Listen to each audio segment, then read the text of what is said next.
बारिश में गरीब ससुराल वालों ने खाया पनीर ब्रेड पकौड़ा। मम्मी ये ब्रेड पकौड़ा तो काफी स्वादिष्ट है। पापा एक और है क्या? हाँ बेटा, जितना चाहिए तुम उतना खा लो। ये लो। मुझे भी दे दो, बहुत भूख लगी है। आजा बेटा, तू भी खा ले। फिर नंदिनी भी घर के अंदर आती है। आखिर ऐसी कौन सी मजबूरी थी जो सभी इतने पानी में खड़े होकर ब्रेड पकौड़ा खा रहे थे और इतनी गरीबी में इन्हें ये मिला कैसे? चलिए जानते हैं क्या हुआ इनके साथ जो पूरा घर पानी से भर गया। अम्मा, बाहर इतनी बारिश हो रही है, अभी अभी छत पर मिट्टी का लेप लगा कर आ रही हूँ, लेकिन ऐसी ही बारिश होती रही तो छत का टपकना ज्यादा देर तक नहीं टिक पाएगा। बेटा, सुनने में आ रहा है कि पूरे गांव में पानी भरा है। तभी प्रेम बाहर से राशन लेकर आता है। भाग्यवान, ये लो, ये 1 किलो चावल, दाल और आटा और राशन। जरा संभाल कर इस्तेमाल करना, बाहर पूरा गांव बारिश के पानी से भर गया है, बाहर जाना भी बहुत मुश्किल है। ठीक है जी, अभी रोटी बना लेती हूँ, सुबह में दाल चावल बना दूंगी। फिर विनीता चूल्हे पर सबके लिए रोटियां सेकती है और सभी को खाना परोसती है। भाभी, क्या हम सूखी रोटी खाएंगे? बेटा, सूखी रोटी भी बड़े नसीब से मिली है, शुक्र मनाओ।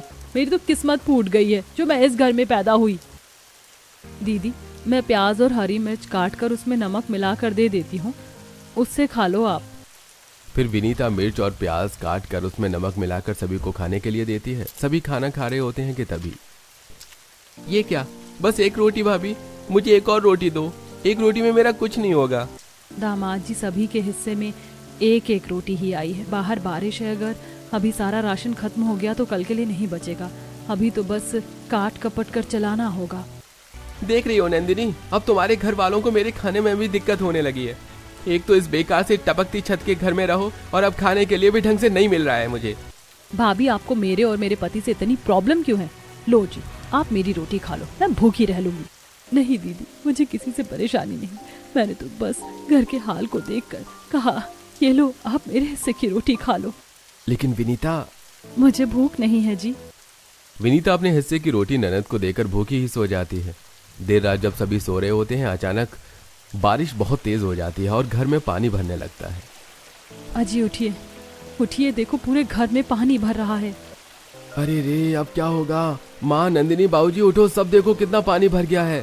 पापा, जगाया क्यों आपने? रो मत रिंकी बेटा, देखो कितना पानी भर गया है घर में। आधी रात में घर में पानी भरने के कारण सभी बहुत परेशान हो जाते हैं। ला बहू, मैं भी पानी निकालने में तेरी मदद कर देती हूँ। हाँ माँ जी, एक साइड से आप करो, एक साइड से मैं, जल्दी हो जाएगा। शर्म तो आती नहीं, मेरी बूढ़ी माँ को काम करने के लिए लगा दिया। शर्म तो तुझे आनी चाहिए बेटा, बहू इतनी मेहनत करी, ये नहीं कि मदद कर दूं। नंदिनी का मुंह बंद हो जाता है। नीलिमा और विनीता रात भर बाल्टी से पानी भर भर के बाहर फेंकती हैं। ये भगवान, ऐसा लग रहा है हम पानी घर से बाहर नहीं फेंक रहे बल्कि बाहर से घर के अंदर ला रहे हैं। रात भर में पानी का स्तर घुटनों के नीचे से कमर तक पहुंच गया। ऐसा ही रहा तो बड़ी परेशानी हो जाएगी। माँ और विनीता, अब रहने दो, ये पानी जितना निकालोगी कोई फायदा नहीं है। माँ, मुझे गोद में ले लो वरना मैं डूब जाऊंगा। पापा बचाओ बेटा, मैं भी डूब जाऊंगी। मम्मा, पापा, कोई तो उठा लो। आजा मेरी बच्ची, मैं तुझे गोद में ले लेती हूँ। फिर विनीता रिंकी को गोद में उठा लेती है। अपनी बच्ची फट से गोद में उठा ली, ये नहीं कि मेरे राजू को भी ले लेती। रात से पानी में खड़े खड़े पैरों और कमर में दर्द हो गया है, मैं राजू को नहीं उठा सकती। अपना बच्चा प्यारा है और मुझसे कोई लगाव नहीं। नहीं दीदी, ऐसा नहीं है, आजा राजू, मैं तुझे भी ले लेती हूँ। विनीता, तुम अकेली औरत दोनों बच्चों को इतने पानी में कैसे गोद में लोगी? मैं राजू को गोद में उठा लेता हूँ। फिर प्रेम राजू को गोद में ले लेता है। मामा, भूख लगी है बहुत जोर से, मम्मी कुछ बना दो ना। चूल्हा तो पूरी तरह से गलकर खराब हो गया, अब खाना कैसे बनेगा? बहू, एक काम कर, ला रिंकी को मुझे दे दे, तू ऊपर लकड़ी का पल्ला लगाकर उस पर चूल्हा बना ले। फिर नीलिमा जी रिंकी को अपनी गोद में ले लेती हैं और विनीता पानी से थोड़ा ऊपर दीवार में लकड़ी का पल्ला लगाकर उसके ऊपर मिट्टी का चूल्हा बनाती हैं और थोड़ी देर चूल्हे के सूखने का इंतजार करती हैं, जिसके बाद वो उस पर दाल और चावल बनाती हैं। अभी के लिए तो खाना हो गया, अब आगे भगवान जाने क्या होगा। फिर विनीता सभी को दाल चावल देती है और जैसे तैसे सभी पानी में खड़े होकर ही खाना खाते हैं। मम्मी, इतने से दाल चावल में कुछ नहीं हुआ, देखो ना, कहीं से पकौड़े की बहुत बढ़िया खुशबू आ रही है। ये तो पड़ोस वाली आंटी के घर से खुशबू आ रही है। दोनों बच्चे खिड़की के बाहर देखने लगते हैं। जहां गरीब परिवार बारिश में परेशान था, तो वहीं आस पड़ोस के लोग अपने पक्के बड़े मकानों में बारिश का मजा ले रहे थे। ओ देखो जानवी, आंटी कैसे मजे से पनीर पकौड़े खा रही है और हमें भी पनीर पकौड़ा खाना है। अरे गरीबो, मेरे पकौड़े पर नजर मत डालो। आंटी हमें भी खाने को दोगी पनीर पकौड़े? बहुत दिन से कुछ अच्छा नहीं खाया। गरीब कहीं के, भीख मांगना है तो मंदिर में जाकर मांगो, यहाँ नहीं। पूरे बारिश का मजा किरकिरा कर दिया। हाँ। फिर जानवी अपनी पकौड़े की प्लेट लेकर अंदर चली जाती है। वहीं सभी भारी बारिश में ऐसे ही खड़े रहते हैं। कुछ देर बाद बरसात थोड़ी कम होती है तो प्रेम, मैं बाहर जाकर कुछ खाने पीने का बंदोबस्त करके आता हूँ, आप लोग यहीं रुको। प्रेम बाहर खाने पीने का बंदोबस्त करने जाता है, लेकिन पूरे गांव की गलियों में पानी भरा रहने के कारण उसे न कोई काम मिलता है, न खाने पीने का कोई जुगाड़ हो पाता है। वो वापस निराश घर आ जाता है। वहीं एक बार फिर बारिश जोर में आने लगती है और जल स्तर बढ़ जाता है। अरे लगता है ये बारिश रुकने वाली नहीं है। आप लोगों को जरा भी शर्म नहीं है? मैं आप सबका दामाद हूँ। इतनी बारिश में आपकी वजह से मुझे कितनी तकलीफ हो रही है, पता भी है। भाभी अब भूख लगी है, कुछ खाने के लिए बनाओ। हाँ मम्मी, भूख लगी है। अभी तो बस 2 मुट्ठी दाल और थोड़ा सा आटा है। काम करती हूँ, दाल में आटे की लोइयां उबाल कर दाल टिक्की बना देती हूँ। फिर विनीता दाल बनाकर उसमें आटे की छोटी छोटी लोइयां बेलकर डाल देती है और सभी को खाना परोसती है। मम्मा ये कोई खाना है? वो देखो ना, पड़ोस से खाने की कितनी बढ़िया खुशबू आ रही है। ऐसा लग रहा है कहीं भजिया या ब्रेड पनीर पकौड़ा बन रहा है। चलो ना बाहर, मुझे खुशबू आ रही है। विनीता गोद में लिए रिंकी को बाहर ले जाती है, जहां विनीता की अमीर पड़ोसन कमला अपनी बालकनी में कुर्सी लगाकर बैठकर तरह तरह के पकौड़े खा रही होती है। अरे वाह बहू, क्या पकौड़े बनाए हैं? ये आलू और प्याज के पकौड़े से ज्यादा तो पनीर ब्रेड पकौड़े में स्वाद है। मम्मी बारिश में सबके घर में पनीर ब्रेड पकौड़ा बन रहा है, हमें कब मिलेगा खाने को? नहीं बेटा, हम इतना महंगा खाना कहीं अफोर्ड नहीं कर पाएंगे। वो अमीरों के खाने की चीज है। कमला रिंकी और विनीता को उन्हें देखते हुए देख लेती है। अरे ओ गरीबों, क्या खुसर पुसर चल रही है मेरे पकौड़े के बारे में? 2 कौड़ी की औकात नहीं, जब देखो तब दूसरे के खाने पर नजर रहती है बस। पहले जानवी और फिर कमला की बातें विनीता को तीर के जैसी चुभती हैं। वो रिंकी को लेकर घर के अंदर आ जाती है। सभी पानी में खड़े खड़े ही बहू का बनाया दाल टिक्की खाते हैं और अपनी किस्मत को कोसते रहते हैं। विनीता, घर में ऐसे ही पानी भरा रहा तो हम भूख प्यास और थकान से मर जाएंगे। हमारे पड़ोसी अमीर और घमंडी हैं, वो हमारी बिल्कुल भी मदद नहीं करने वाले हैं। मैं गांव के बाहर काम की तलाश में जा रहा हूँ। मेरे आने तक तुम घर का और बच्चों का ख्याल रखना। फिर प्रेम कमर तक पानी में घर के बाहर काम की तलाश में निकल पड़ता है, जहाँ घर में इतना पानी भरा था कि घर वाले न बैठ सकते थे न ही सो सकते थे। ऐसे 2 दिन बीत गए, प्रेम की कोई खबर नहीं। वहीं भूख प्यास से सभी तिलमिला रहे थे। आप लोग सच में निकम्मे हैं। अब तो मुझे ऐसा लगता है कि मैं आप गरीबों के साथ इस घर में रह क्यों नहीं हूँ। देख रहे हो, 2 दिन बीत गए, आपका बेटा खाना लाने गया था, अब तक नहीं आया। भूख से मेरे पति और बच्चे बेहाल हो गए हैं। क्या तुम्हारे पति ने हाथों में चूड़ियां पहन रखी है? वो कमाने नहीं जा सकता क्या? देख रही हो भाग्यवान, तुम्हारे पिता कैसे बात कर रहे हैं इस घर के दामाद से। एक तो दामाद को कमर तक पानी में खड़ा रखा है और ऊपर से बेइज्जत किए जा रहे हैं। इतना कोई नहीं सहन करता बुढ़ाऊ, जितना मैं सहन कर रहा हूँ। ऐसी ही बात है तो निकल जाओ हमारे घर से। हाँ हाँ, चले जाएंगे, हमें आपकी झोपड़ी में रहने का कोई शौक नहीं है। एक तो भूख प्यास से सभी परेशान, ऊपर से नंद नंदोई का कल है। शैलेश और नंदिनी अपना बच्चा लेकर घर के बाहर चले जाते हैं, लेकिन बाहर भी हर जगह पानी भरा था। जोश जोश में बगावत तो कर ली, लेकिन जाए कहाँ। हमारे तो पड़ोसी भी घमंडी है, मदद तो नहीं करेंगे लेकिन कुएं में धकेलने के लिए हमेशा हाजिर रहेंगे। अरे नीलिमा की बिटिया, क्या हुआ? बारिश का आनंद ले रही हो क्या? बूढ़ी का की मदद नहीं कर सकती है तो कम से कम मजे मत लो। मैं तो बस तुम्हारी हमदर्द बन रही थी, वरना मुझे क्या। हाँ। वहीं नंदिनी देखती है कि आस पड़ोस के घर से बढ़िया बढ़िया पकवान की खुशबू आ रही थी। उसका मन ललचा जाता है और पड़ोस की जानवी को आवाज लगा देती है। जानवी, तुम्हारे घर में पनीर की कचौड़ी की खुशबू आ रही है। मेरे बेटे और पति को थोड़ा सा दोगी? बहुत भूखे हैं सभी। अरे जाओ, बड़ी आई। अरे जाओ, आई बड़ी मांगने वाली। मैं अपने बच्चों के लिए बना रही हूँ, तेरे लिए नहीं। और हम तुम गरीबों के मुंह भी नहीं लगते। अपने कुत्ते जैसी नाक से सूंघना बंद करो। नंदिनी ने जीवन में पहली बार इतनी बेइज्जती महसूस की थी। अपने घमंड में चूर घर के बाहर बस इसी तलाश में वो खड़ी थी कि बारिश कम हो और बस कहीं से खाने पीने का जुगाड़ हो जाए। वहीं घर के अंदर विनीता, उसकी बेटी और सास ससुर भी बारिश और भूख से परेशान थे। अरे 2 दिन हो गए प्रेम को गए हुए, जाने कहाँ होगा मेरा बेटा। मुझे तो डर लग रहा है कोई अनहोनी ना हो गई हो उनके साथ। शुभ शुभ कह बहू, सब बढ़िया होगा। वहीं प्रेम गांव के बाहर जाकर दर दर ठोकरें खा रहा था। लाख कोशिश करने के बावजूद उसे कोई भी काम नहीं मिल रहा था। प्रेम 2 दिन से थका हारा रोड पर बस चले ही जा रहा था कि तभी अचानक से एक तेज आती कार से उसकी टक्कर हो जाती है। अरे भाई माफ करना, कहीं लगी तो नहीं? अरे हालात के मार से ज्यादा चोट नहीं आई है साहब। अरे तुम्हारे हाथ से तो खून आ रहा है, मेरे साथ चलो। फिर सेठ प्रेम को डॉक्टर के पास ले जाकर उसके हाथ पर पट्टी कराता है। तुम्हें जहां जाना है बताओ, मैं छोड़ देता हूं। मैं तो काम की तलाश में जा रहा था, काम मिल ही नहीं रहा। घर पर बीवी बच्चे बहन बूढ़े माँ बाप सब भूख से तिलमिला रहे हैं और घर में ऊपर से कमर तक पानी भरा हुआ है। अरे रे रे रे, बहुत बुरा हुआ तुम्हारे साथ। क्या काम करते हो? मिस्त्री हूं साहब। मैं एक बिल्डर हूं, क्या तुम मेरे लिए काम करोगे? महीने का 50,000 रुपए दूंगा। 50,000? अरे 50,000 रुपए तो बहुत बड़ी रकम होती है साहब, जरूर काम करूंगा। ये लो एडवांस 10,000 रुपए, और हाँ, कल से इस पते पर आ जाना। हाथ में 10,000 रुपए देखकर प्रेम को यकीन ही नहीं होता। अब जल्दी से घर जाता हूँ, सभी मेरा इंतजार कर रहे होंगे। जाने 2 दिन में सबने कुछ खाया भी होगा या नहीं। ये महक कहाँ से आ रही है?